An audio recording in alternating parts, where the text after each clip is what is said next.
Welcome students, class 7th maths. And इसके पहले वाले वीडियो में हमने एक्सरसाइज 5.1 को कंप्लीट किया है। अभी आज हम 5.2 स्टार्ट करेंगे, बट उसके पहले हम कुछ पॉइंट्स क्लियर कर लेते हैं। जैसे कि यहाँ पे आपको दिया है एंगल्स मेड बाय ट्रांसवर्सल। तो ट्रांसवर्सल को क्लियर करने के पहले हम ये समझेंगे कि इंटरसेक्ट लाइन्स क्या होते हैं। तो ये जो इंटरसेक्ट होते हैं ये होते हैं कि अगर टू लाइन जिस पॉइंट पे मीट कर रही है, यहाँ पे ये हो जाती है इंटरसेक्ट। ये लाइन एक दूसरे को इंटरसेक्ट कर रही है, ये चीज़ ये होती है। अब अगर ट्रांसवर्सल की बात करें तो line that intersect two or more lines at distinct point is called transversal.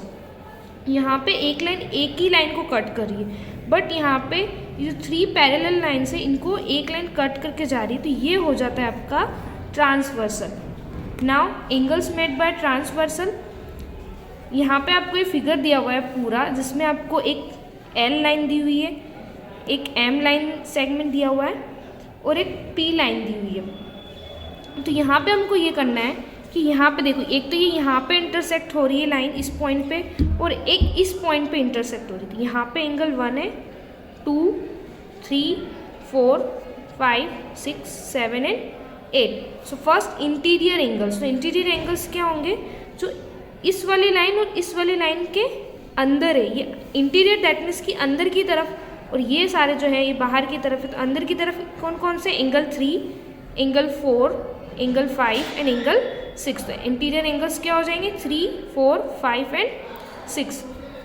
Exterior angle, अब एक्सटीरियर एंगल दैट मीन्स कि जो बाहर की तरफ है, तो ये दोनों बाहर आ रहे हैं, ये अंदर की तरफ नहीं। इन दोनों लाइन के अंदर जो थे उनको हमने इंटीरियर कहा। अब इन दोनों लाइन, इस लाइन के जो बाहर है उनको हम कहेंगे exterior angle. Angle 7, angle 8 and अगर ऊपर की तरफ जाएंगे तो एंगल 1 एंड 2। तो ये चारों हमारे हो जाएंगे exterior angles, 1, 2, 7 and 8। Now pairs of corresponding angles. अब कॉरेस्पॉन्डिंग एंगल्स क्या होते हैं? कॉरेस्पॉन्डिंग का मतलब इजी वे में अगर हम बात करें तो सेम साइड पे जो एंगल है वो होते हैं। कैसे? अगर इस लाइन के ऊपर एंगल 1 है तो इस लाइन के ऊपर सेम साइड पे एंगल कौन सा है? 5। तो ये कॉरेस्पॉन्डिंग पेयर क्या बना? Angle 1 and 5। इस वाली लाइन के ऊपर सेम साइड पे 1 है और लेफ्ट हैंड साइड पे 5 है, तो ये हो जाएंगे angle 1 and 5। Next corresponding pairs क्या बनेंगे?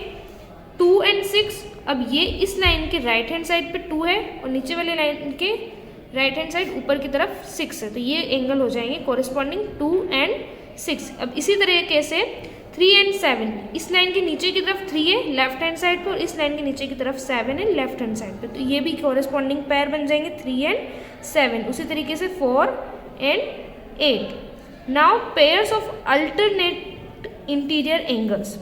अब यहाँ पे हमें देखना है कि अल्टरनेट इंटीरियर एंगल्स कौन कौन से हैं। 3 एंड 6। अल्टरनेट दैट मीन्स कि इस तरीके से आएंगे ये, तो ये इधर 3 है और इधर 6 है, तो ये हो गए अल्टरनेट। उसी तरीके से इधर 4 है और इधर हो गए 5, दैट मीन्स कि क्रॉस की कंडीशन में। तो ये इंटीरियर है, तो इंटीरियर में अल्टरनेट ये दोनों हो जाएंगे और इस तरीके। और फिर जब एक्सटीरियर की बात करेंगे अल्टरनेट एंगल्स में, तो एक्सटीरियर वाले हमको पता है कि जो लाइंस के बाहर है 1 और 2 ये है, तो 1 का अल्टरनेट कौन सा हो जाएगा? 8। 1 का अल्टरनेट हो जाएगा 8, वो भी एक्सटीरियर। और जो 2 का अल्टरनेट है एक्सटीरियर वो हो जाएगा 7। Now pairs of interior angles on the same side of the transversal. अब यहाँ पे same side of the transversal देखना है हमें। तो यहाँ पे देखो हमें दिया है 3 एंड 5 एंड 4 एंड 6। तो यहाँ पे जो है इंटीरियर एंगल्स की बात करी है, तो 4 एंड 6 ये आपके ट्रांसवर्सल हो जाएंगे, इंटीरियर सेम साइड पे हैं, ये क्लियरली लिखा था हमें।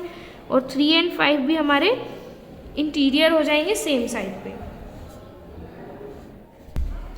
Now we start exercise 5.2। So let's see question number 1। State the property that is used in each of the following statement. अब हमें बताना है कि हमें फर्स्ट, सेकंड, थर्ड स्टेटमेंट दिए हुए होंगे, उनमें हमें कौन सी प्रॉपर्टी यूज़ की हुई है इस फिगर में, ये फाइंड आउट करके बताना है। तो ये आपके पास डायग्राम है, ये आप बुक से देखिए। नाउ फर्स्ट हमें दिया है इफ़ ए पैरेलल बी। ये अगर इस तरीके से लिखा होता है तो इसको हम पढ़ते हैं ए पैरेलल बी, दैट मीन्स कि यहाँ पे 2 लाइन से ए एंड बी, तो ये दोनों पैरेलल है और उनको कुछ दो लाइंस इंटरसेक्ट करके जा रही है। Then angle 1 equal angle 5। अब यहाँ पे दिया है कि एंगल 1 और एंगल 5 इक्वल है, तो ऐसा बताना है हमें कि यहाँ पे कौन सी प्रॉपर्टी है। तो यहाँ पे देखो आप, एंगल 1 और एंगल 5 सेम साइड पे है, लाइन के ऊपर की तरफ और लेफ्ट हैंड साइड पे। तो ये प्रॉपर्टी होती है हमारी corresponding angle property. That means कि ये दोनों एंगल क्या है, कॉरेस्पॉन्डिंग है, और ये दोनों होते हैं इक्वल। अगर एंगल 1 70 डिग्री है तो एंगल 5 भी क्या हो जाएगा, 70 डिग्री।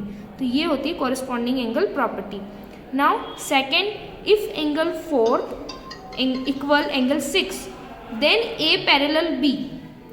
अगर एंगल 4 एंगल 6 और इक्वल है तो ए और बी पैरेलल होंगे, ये हमें बताना है। तो यहाँ पे हमने पढ़ा था कि एंगल 4 कहाँ है, एंगल 4 है इधर की तरफ और एंगल 6 है इधर की तरफ। तो ये क्या हो रहा है, अल्टरनेट हो रहे हैं और इंटीरियर एंगल है दोनों। तो ये हमारी property alternate interior angle property, alternate interior angle property. Third one, if angle 4 and 5, जब इन दोनों का सम करेंगे तो ये हमारे पास सम होके आता है 180 degree. Then A parallel B. तो देखो 4 और 5 कहाँ पे है, 4 और 5 दोनों इंटीरियर एंगल है, तो ये बोल रहे हैं कि यहाँ पे 180 डिग्री इनका सम हो जाएगा। सो ये प्रॉपर्टी है, interior angles on the same side of the transversal are supplementary.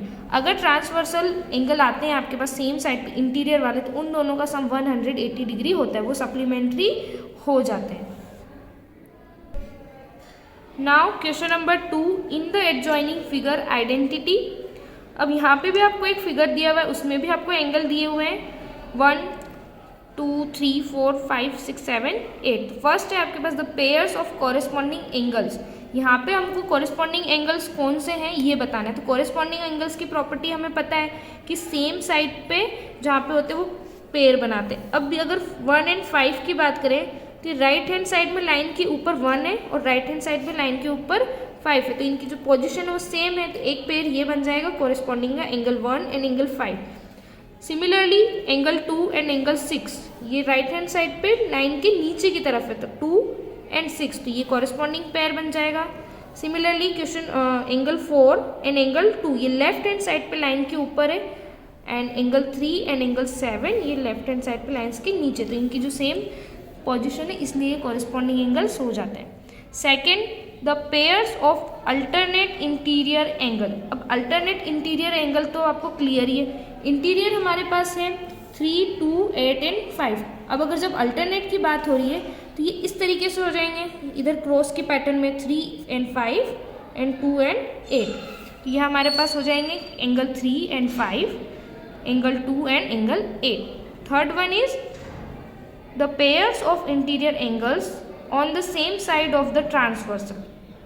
ये भी हमने अभी पढ़ा था, same side of the transversal, तो एंगल 3 और एंगल 8, तो ये इंटीरियर तो ये चारों ही हैं बट सेम साइड पे है, तो इसलिए ट्रांसवर्सल हो जाएंगे 3 and 8 2 and 5। Now fourth, the vertically opposite angle. Vertically opposite angle कैसे होता है, यहाँ पे ये यहाँ पे इंटरसेक्ट कर रही है दो लाइंस और ये वर्टिकली अपोजिट है, 1 3 4 2, और यहाँ पे भी 5 7 8 और 6, तो ये वर्टिकली इस तरीके से अपोजिट होते हैं और इनका जो वैल्यू होता है वो भी सेम होता है। अगर एंगल 5 का वैल्यू 50 डिग्री है तो एंगल 7 का वैल्यू भी 50 डिग्री हो जाता है। Angle 1 3, angle 4 and 2, angle 7 and angle 5, angle 8 and angle 6। Now we have question number 3. In the adjoining figure P parallel Q, find the unknown angles. यहाँ पे आपको P parallel Q दी हुई है। अभी तक हमने इस तरीके से पैरेलल देखी, बट यहाँ पे ये इस तरीके से है, तो P Q और पैरेलल है और इनको एक लाइन इंटरसेक्ट करके जा रही है। और यहाँ पे जो अननोन एंगल्स है वो हमें फाइंड करने, हमारे पास सिर्फ नॉन एंगल कौन सा है, ये 125 डिग्री। E हमें फाइंड करना है, F फाइंड करना है, A B C और D, ये 6 एंगल्स हमें फाइंड करने हैं। तो पहले हम देखते हैं कि अगर ये कॉरेस्पॉन्डिंग है तो ये वाला जो है ये हमारा क्या हो जाता है, पूरा सेमी सर्कल बन रहा है यहाँ पे, दैट मीन्स कि ये क्या हो जाता है 180 डिग्री, ये हो जाता है हमारा लीनियर पेयर वाली प्रॉपर्टी यहाँ पे। तो लीनियर पेयर वाली प्रॉपर्टी है तो इन दोनों का सम 180 डिग्री है, तो हम यहाँ पे राइट डाउन करेंगे 125 degree plus E equal 180 degree. अभी लेफ्ट हैंड साइड पे प्लस में है, that's Y right hand side में आएगा तो माइनस में हो जाएगा, और जब इनको हम सब्सट्रैक्ट करेंगे वी विल गेट 55 डिग्री। तो हमारा जो ई है वो हमारे पास आ जाता है 55 डिग्री। तो हमें एक एंगल तो फाइंड हो जाता है, ये ई वाला, ये हमारे पास आ गया 55 डिग्री। अब ये देखो कि अगर ये 55 डिग्री तो वर्टिकली अपोजिट एंगल है ई और एफ। तो अभी मैंने आपको बताया था कि जो वर्टिकली अपोजिट एंगल होंगे तो जो अगर ई की वैल्यू है वही सेम वैल्यू एफ की भी रहेगी, क्योंकि ये दोनों होते हैं इक्वल। तो ये हो जाती है वर्टिकली अपोजिट वाली प्रॉपर्टी। तो ई इक्वल एफ, तो अगर ई 55 डिग्री तो हमारे पास एफ भी क्या आ जाएगा 55 डिग्री। नाउ एफ इक्वल ए, ये हमारी हो जाती है अल्टरनेट इंटीरियर एंगल वाली प्रॉपर्टी। अगर एफ की वैल्यू जो है वही सेम वैल्यू होगी ए की, ये अल्टरनेट वाली प्रॉपर्टी इंटीरियर वाली। तो एफ की वैल्यू अगर 55 है तो ए की वैल्यू भी हमारे पास आ जाएगी 55 डिग्री। अब उसी तरीके से अब यहाँ पे भी वर्टिकली अपोजिट एंगल बन रहे हैं ए और सी। तो अगर ए की वैल्यू जो है वही सी की भी हो जाएगी, तो ए और सी की वैल्यू है हमारे पास 55 डिग्री। तो यहाँ पे भी कौन सी प्रॉपर्टी यूज़ करी हमने, वर्टिकली अपोजिट एंगल वाली। नाउ अब सी हमारे पास आ गया 55 डिग्री। अब अगेन हमारे पास बन रहा है लीनियर पेयर। तो अब हम लीनियर पेयर की हेल्प से एंगल बी को फाइंड कर सकते हैं। ये यहाँ पे लीनियर पेयर है और ये 180 डिग्री का होता है पूरा सेमी सर्कल। तो अगर सी हमारे पास है तो हम बी फाइंड कर सकते हैं, और अगर बी फाइंड हो गया तो वर्टिकली अपोजिट होंगे, तो जो बी की वैल्यू होगी सेम वैल्यू हमारे पास डी की भी आ जाएगी। तो 55 degree plus B equal 180 degree. 55 degree इधर लेफ्ट हैंड साइड में प्लस पे, राइट हैंड साइड पे जाके माइनस के हो जाएंगे। सब्सट्रैक्ट करेंगे बी इक्वल 125 डिग्री। अब 125 आई हमारे पास बी की, तो वर्टिकल अपोजिट है बी और डी, तो ये होंगे इक्वल, और डी की वैल्यू हमारे पास आ जाएगी 125 डिग्री। दस जो हमारे पास सारी वैल्यूज है वो हमने यहाँ पे राइट डाउन करी है। Let's see question number 4। Find the value of x in each of the following figures if L parallel M। यहाँ पे L और M टू लाइन्स दिए हुए हैं, वो पैरेलल है, और एक एंगल दिया हुआ है हमें 110 डिग्री, और जो x है वो हमें फाइंड करना है। तो यहाँ पे भी यही है सप्लीमेंट्री एंगल्स। तो यहाँ पे इन दोनों का सम हो जाएगा 180 डिग्री। तो इस तरीके से हमारा जो x है वो हमें फाइंड हो जाएगा। तो x की वैल्यू हो जाएगी हमारे पास 70 डिग्री। नेक्स्ट सेकेंड फिगर है हमारे पास कुछ ये, यहाँ पे भी a और जो b है वो पैरेलल है, यहाँ पे भी हमें x फाइंड आउट करना है। तो अगर ये कॉरेस्पॉन्डिंग है तो यहाँ पे अगर ये 100 डिग्री है तो ये भी हमारे पास क्या हो जाएगा 100 डिग्री, क्योंकि ये लाइन के ऊपर की तरफ है सेम पोजीशन पे। तो ये हो जाएंगे x इक्वल 100 डिग्री, क्योंकि कॉरेस्पॉन्डिंग एंगल्स वाली प्रॉपर्टी है। अब अगर इसको हम राइट हैंड साइड से देखें तो ये लाइन के ऊपर राइट हैंड साइड पे और ये भी लाइन के ऊपर राइट हैंड साइड पे, दैट मीन्स कि सेम पोजीशन है इनकी। इस तरीके से x की जो वैल्यू है वो हमारे पास आ जाएगी 100 degree. Let's see question number 5। In the given figure the arms of two angles are parallel. यहाँ पे दिया है कि एक फिगर दिया हुआ है आपको और उनकी जो लाइन्स है वो पैरेलल है और कुछ एंगल्स दिए हुए हैं। If angle A B C equal 70 degree, अगर angle A B C 70 degree then find, हमें ये टू एंगल्स फाइंड करने हैं, D G C angle D E F.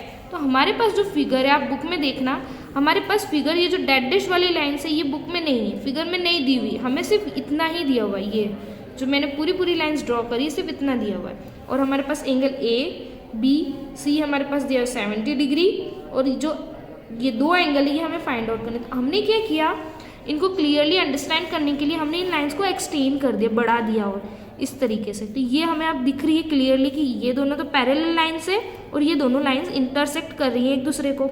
Done. अब ये 70 डिग्री है लाइन के नीचे की तरफ, ठीक है। तो ये वाली जो एंगल है ये भी लाइन के नीचे की तरफ है और राइट हैंड साइड पे सेम पोजीशन पे। तो अगर ये 70 डिग्री है तो हमारा डी जी सी भी क्या हो जाएगा 70 डिग्री। तो first angle A B C equal angle D G C corresponding angles, that's why angle D G C equal 70 degree. अब हमारे पास डी जी सी अगर 70 डिग्री है तो ये भी अगर वापस से कॉरेस्पॉन्डिंग एंगल्स की प्रॉपर्टी लग रही है, अगर ये लाइन के ऊपर राइट हैंड साइड पे ये 70 डिग्री है तो ये वाला भी एंगल जो है वो लाइन के ऊपर ही है और राइट हैंड साइड पे है, तो ये भी क्या हो जाएगा हमारे पास 70 degree. That's why angle D G C equal D E F. That's why angle DEF equal 70 degree. Let's see question number 6.